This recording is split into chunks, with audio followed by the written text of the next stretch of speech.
Dafii kootu jechuun faarfatee sagalee kan kee ormoota bakkee bakkee. Qophii gaayaa dhaabuun akka shamarra shanaani qoda koo keessa zayitii dhumee.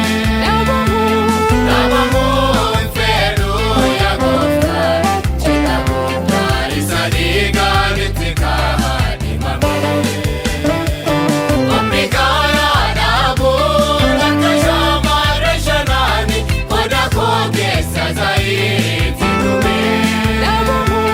Dhaabamuun fedhuu yaa gooftaa cidha guddaa isa dhiigaan itti kaadhimamee.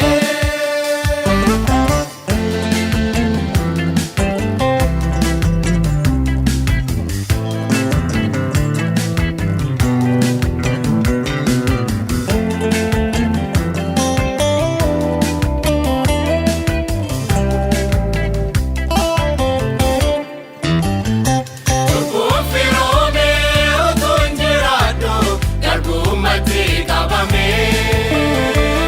Inni kee Yesuus inni lola'ee sababii kootiif bu'aan argannee.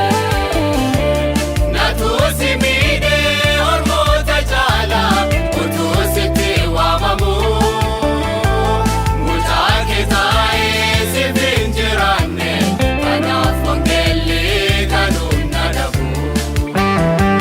Maranaata gooftaa dafii kootu jechuun faarfatee sagalee kan kee ormoota bakkee bakkee.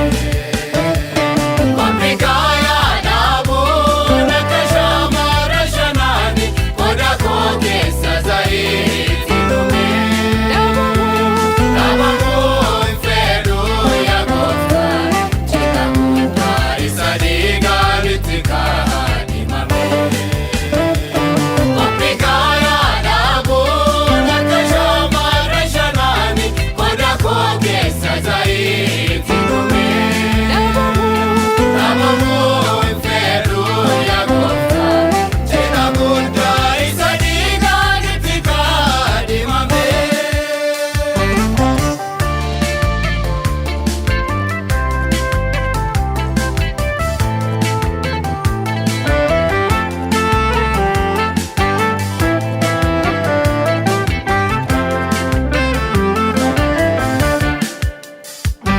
Karaa baay'eedhaan mana kee keessa akkasumaan jiraadhee.